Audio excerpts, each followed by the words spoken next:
Ce n'est pas une information de dernière minute. Ce n'est pas un scandale. Ce n'est pas une histoire à propos d'un seul homme.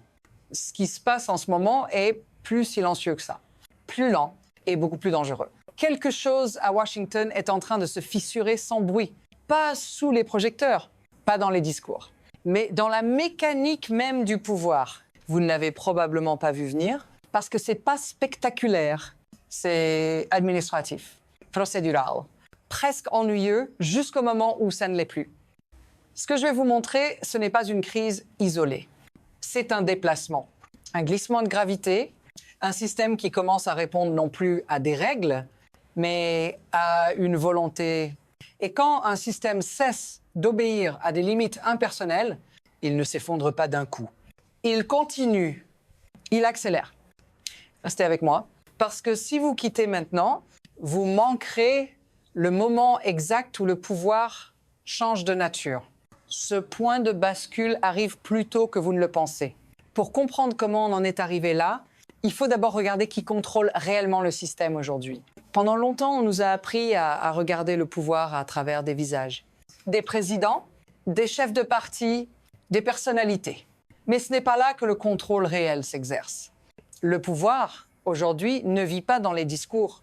Il vit dans les leviers invisibles, dans ce qui peut être déclenché sans vote, sans débat, sans ralentissement.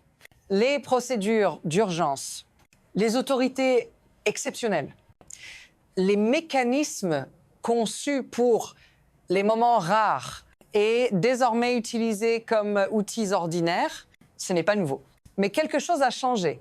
Ces outils ne servent plus seulement à répondre à une crise, ils servent à éviter les contraintes, à contourner le temps long du Congrès, à transformer une présidence limitée en centre de décision autonome. Ce n'est pas une question de tempérament, c'est une architecture. Un système où l'exécutif gagne en vitesse, pendant que les autres branches s'essoufflent. Et quand la vitesse devient un avantage politique, la tentation est simple, créer l'urgence, la maintenir, l'exploiter. Mais pour que ce système fonctionne, il fallait d'abord que quelque chose change lentement, presque imperceptiblement. Il y a encore quelques années, l'idée même qu'un président puisse agir durablement en dehors du Congrès semblait impensable. Pas impossible, impensable. Avant, l'exception était rare, brève, justifiée, et toujours suivie d'un retour à la normale. Aujourd'hui, l'exception est devenue familière. Les déclarations d'urgence ne provoquent plus de choc. Elles passent, elles s'empilent, elles se normalisent. Avant, le Congrès ralentissait le pouvoir. Maintenant, il le regarde accélérer. Ce glissement n'a pas été imposé par un coup de force. Il a été accepté par habitude, par fatigue, par résignation. Chaque fois que le système a toléré une urgence de trop, il a déplacé la ligne. Pas beaucoup, juste assez pour que la suivante paraisse moins grave. Et c'est là que réside le danger réel. Les changements rapides déclenchent des alarmes. Les changements lents redéfinissent la réalité. Vous ne vous réveillez pas un matin dans un nouveau régime. Vous vous adaptez jour après jour, procédure après procédure. Mais parfois, ce glissement discret rencontre un choc brutal. Un moment où l'abstraction devient soudain concrète, le choc n'est pas venu d'une guerre déclarée, ni d'un vote historique. Il est venu d'une phrase répétée publiquement, assez sérieusement pour que le Congrès cesse de rire.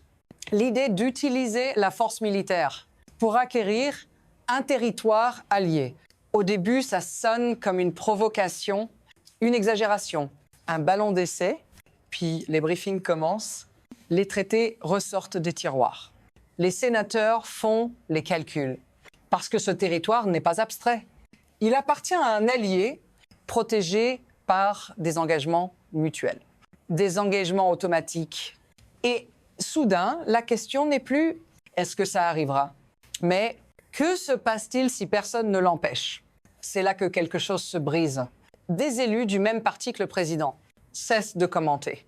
Ils agissent. Ils avancent un mécanisme légal pour freiner le pouvoir militaire. Pas pour gagner un débat, pour fermer une porte avant qu'elle ne soit défoncée.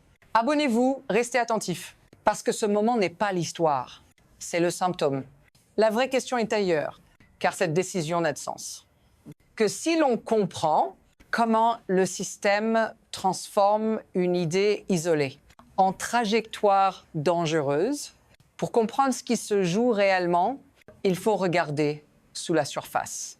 Pas les votes, pas les colères, le mécanisme. Le système fonctionne comme ceci. L'exécutif agit vite, le Congrès réagit lentement. Et l'écart entre les deux devient un espace de pouvoir. Les déclarations d'urgence exploitent précisément cet espace. Elles permettent d'agir avant la contestation, d'imposer un fait accompli, puis de forcer les autres institutions à courir derrière. Qui gagne? Celui qui contrôle le rythme. Pendant que le débat s'organise, les décisions sont déjà prises. Les ressources déplacées, les chaînes de commandement engagées. Et qui absorbe le coup?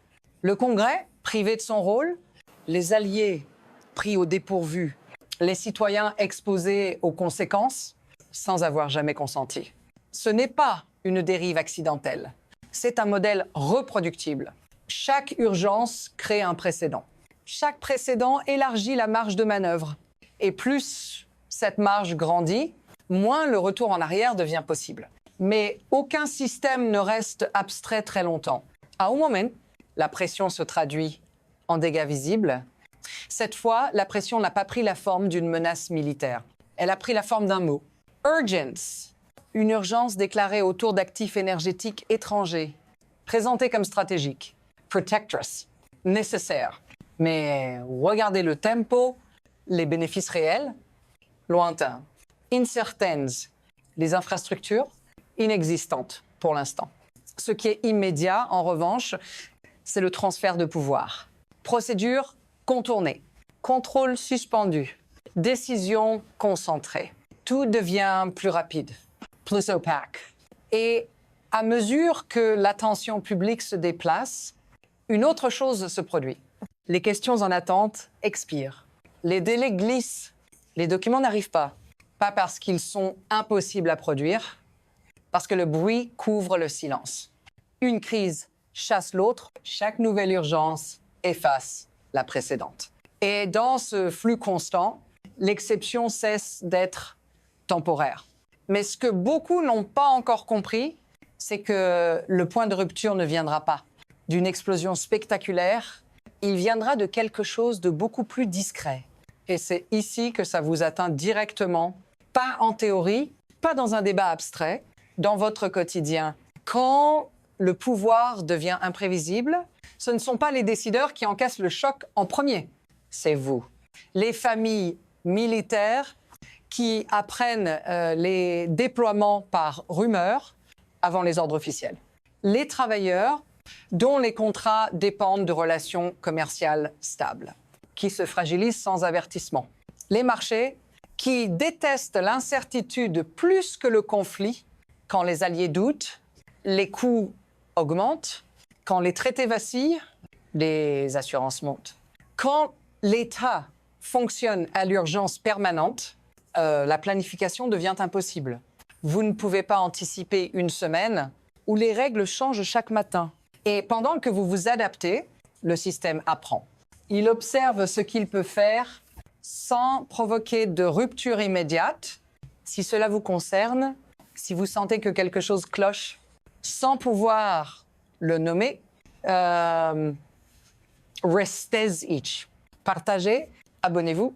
Parce que ce qui a commencé comme une tension interne ne s'arrête pas aux frontières. À ce stade, ce n'est plus une affaire domestique. Quand une puissance centrale brouille ses propres règles, le reste du monde ajuste ses calculs. Les alliés ne regardent plus seulement les traités. Ils observent le comportement, la cohérence, la prévisibilité. Et ce qu'ils voient, ce n'est pas une stratégie, c'est une variabilité. Les engagements deviennent conditionnels. Les garanties, floues, les promesses réversibles. Dans ce contexte, chaque déclaration imprévisible résonne bien au-delà de son intention initiale. Les partenaires renforcent leurs alternatives, diversifient leurs alliances, préparent des scénarios où l'engagement américain n'est plus automatique. Et pendant ce temps, les adversaires testent les limites, pas frontalement, progressive mode, pas pour provoquer une guerre, pour mesurer la réaction, le délai, la réponse. Tout cela alimente une dynamique dangereuse. Plus l'incertitude augmente, plus la pression pour agir vite s'intensifie. À partir d'ici, le système n'a plus beaucoup d'options. Il avance, mais pas forcément dans la même direction. Il y a trois trajectoires possibles. La première, c'est l'ajustement. Le Congrès reprend du terrain. Les urgences sont contestées. Les délais redeviennent des contraintes réelles. Le système grince, mais il se recalibre. La deuxième, c'est l'érosion. Rien ne casse franchement. Mais rien ne se répare non plus. Chaque exception devient un peu plus normale. Chaque contournement un peu plus toléré. Le pouvoir s'accumule sans annonce officielle. Et puis, il y a la troisième, la rupture. Un moment où une décision prise trop vite, sans garde-fou, déclenche une réaction en chaîne. Impossible à contenir. Une alliance qui cède, un engagement automatique qui s'active, un précédent qui ne peut plus être ignoré. À ce stade, le système ne choisit plus. Il réagit. Et c'est précisément pour éviter d'avoir à réagir que certains essaient encore d'agir maintenant. Il n'y aura pas de conclusion rassurante. Parce que ce moment n'est pas terminé. Il est en train de se produire. Ce que vous voyez n'est pas une crise isolée, c'est un test de résistance, un test pour les règles, pour les institutions, pour les personnes qui sont censées les faire respecter. Le danger n'est pas qu'un président aille trop loin une fois. Le danger, c'est qu'il découvre jusqu'où il peut aller sans être arrêté. Chaque urgence acceptée, chaque limite repoussée, chaque contrôle différé devient une permission implicite. Et ces permissions ne disparaissent pas avec une administration. Elles restent, elles attendent. La question n'est donc pas si ce pouvoir sera utilisé à nouveau, mais par qui et dans quelles circonstances. Si vous voulez comprendre ce qui vient ensuite, si vous voulez suivre comment ce test évolue, ne partez pas maintenant. Ce n'est que le début de la phase décisive. Abonnez-vous, restez attentifs. Parce que la prochaine fois que ce système sera poussé, il se peut qu'il ne plie plus. Et quand un système cesse de plier, il casse.